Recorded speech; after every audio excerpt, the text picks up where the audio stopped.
Exploring the religious reasons behind the current instability in Muslim-majority countries, marked by terrorism, militias, conflicts and wars, requires a nuanced analysis that balances theological factors with historical, political, and socio-economic contexts.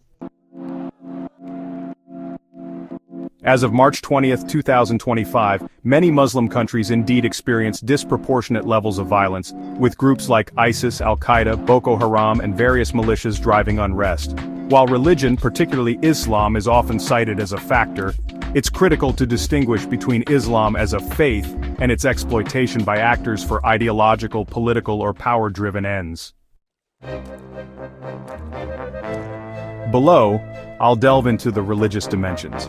Doctrinal disputes, eschatological beliefs, interpretations of jihad and sectarian divides, while grounding the discussion in recent trends and data, acknowledging that religion is one of many intersecting causes.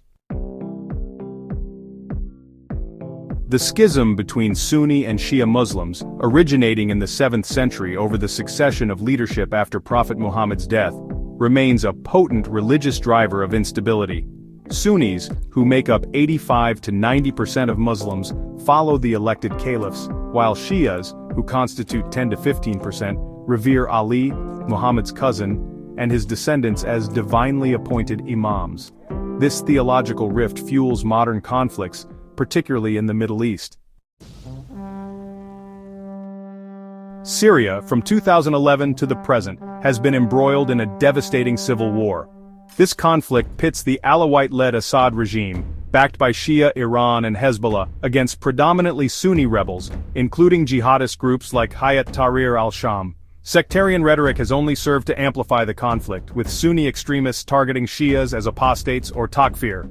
By 2025, the toll is staggering, with over 500,000 deaths and 13 million displaced.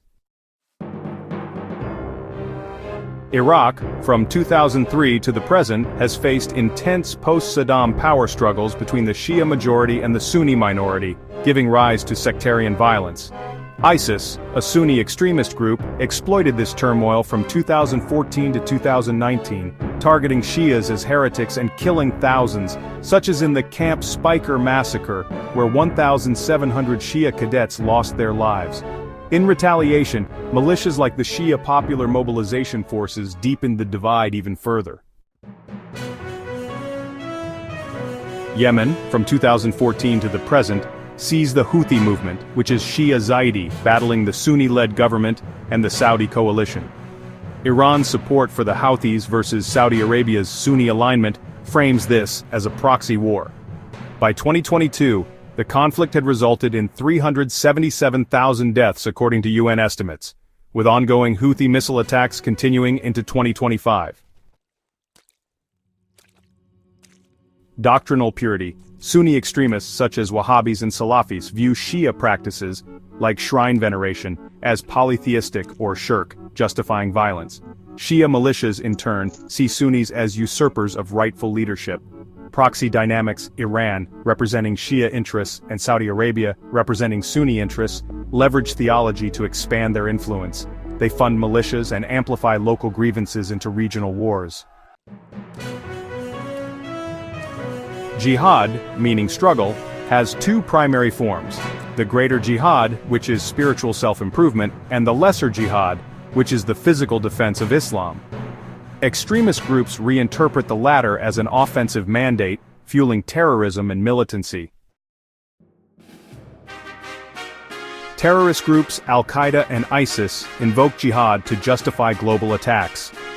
ISIS's 2014 Caliphate Declaration framed violence as a religious duty to restore Islamic rule, drawing 40,000 foreign fighters to Syria and Iraq, according to CSIS in 2018.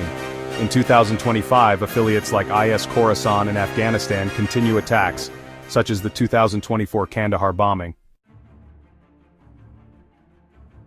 Militias, groups like Boko Haram in Nigeria and Al-Shabaab in Somalia, use jihad to oppose Western education and secular governance, displacing millions.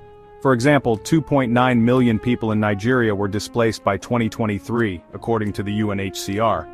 Their 2025 campaigns sustained local insurgencies.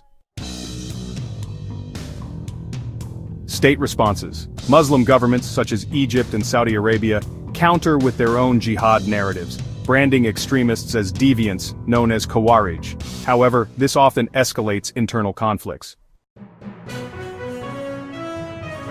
Textual misuse. Extremists cherry-pick Quranic verses such as 9:5, which says, "Slay the idolaters," out of context, ignoring peaceful interpretations like 2:256, which states no compulsion in religion. Eschatology, ISIS and similar groups tie jihad to apocalyptic prophecies, such as battles in Dabiq, Syria, claiming to hasten the Mahdi's return. This belief resonates with disenfranchised youth. Wahhabism, an 18th-century Sunni reform movement from Saudi Arabia and its offshoot Salafism, advocate a puritanical return to early Islam, rejecting innovations or bid'ah. Saudi funding has globalized this ideology, which is often linked to intolerance. Terrorism, Al-Qaeda, ISIS, and their affiliates stem from Salafi jihadism, targeting so-called un-Islamic regimes and minorities. In 2025, IS West Africa remains active, attacking Christians and moderate Muslims in Nigeria. State instability. Saudi export of Wahhabism via madrasas and mosques, for example, $70 billion spent globally from the 1970s to the 2000s, according to The Guardian, has radicalized communities in Pakistan, Somalia, and Mali, birthing groups like Lashkar-e-Taiba and Ansar Deen. Moderate Muslims and Sufis who revere saints face violence from Salafis. For instance, the 2017 Sinai mosque attack resulted in the tragic loss of 305 Sufis. Islamic eschatology, beliefs about the end times including the Mahdi, who is the savior, and Dajjal, the Antichrist, motivates some groups to see chaos as a precursor to divine order. ISIS, during its 2014 to 2019 caliphate, aimed to trigger apocalyptic battles drawing fighters with promises of martyrdom. Remnants in 2025, such as Syria's Idlib pocket, still cling to this vision. Iran's 12er Shia. The Islamic Revolutionary Guard Corps, or IRGC, ties regional dominance to preparing for the hidden imam's return, fueling militias like Hezbollah in Lebanon and the Houthis in Yemen. Local militias. In Afghanistan, Taliban factions blend Pashtunwali, which is a tribal code, with end times fervor, sustaining conflict even after the 2021 takeover. Authoritarian Muslim regimes often suppress religious expression, radicalizing dissenters who turn to violence under religious banners. Egypt. The post-2013 crackdown on the Muslim Brotherhood drove some to join Sinai's IS affiliate, Ansar Bait al-Maqdis, which was responsible for the 2024 attacks. Saudi Arabia.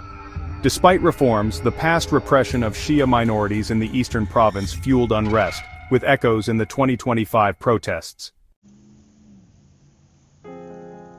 Central Asia. In Tajikistan and Uzbekistan, bans on Islamic practices such as beards and hijabs pushed youth toward ES Khorasan, which was active in 2025.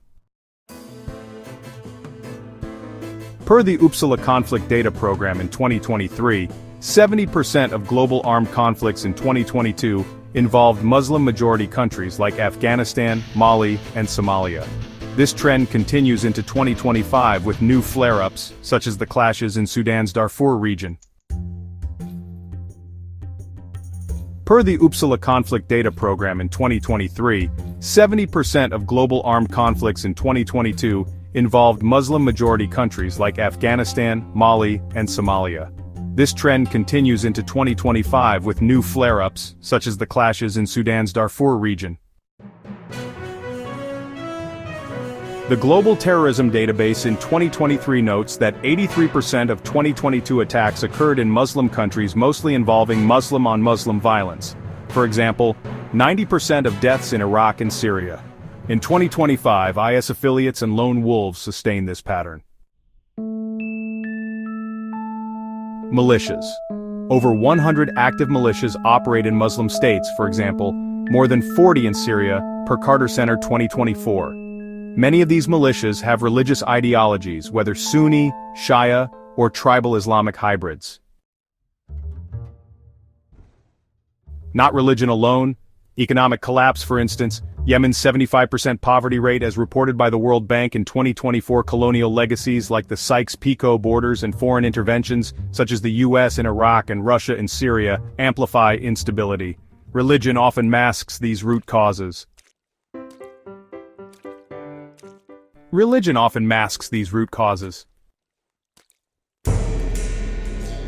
Muslim opposition. Most Muslims reject extremism. Pew polls from 2017 show over 90% in Indonesia, Egypt, and Jordan denounce ISIS. Governments like Morocco and the UAE counter radicalism with moderate Islam programs. Global comparison. Religious violence isn't unique to Islam. For example, Myanmar's Buddhist militias versus the Rohingya, or India's Hindu-Muslim clashes, like the 2024 Gujarat riots. Religious factors, sectarianism, jihad misinterpretations, Wahhabi influence, eschatological zeal and repression responses, significantly contribute to instability in Muslim countries in 2025. Sunni-Shia wars, extremist ideologies and theological justifications for violence create a feedback loop of conflict, terrorism, and militia proliferation. Yet these religious drivers are inseparable from political power struggles, economic despair, and external meddling. Islam itself isn't inherently unstable, rather its exploitation by fringe groups and regimes amid fragile states sustains the chaos. Understanding this requires seeing religion as a lens, not the sole culprit in a complex web of unrest.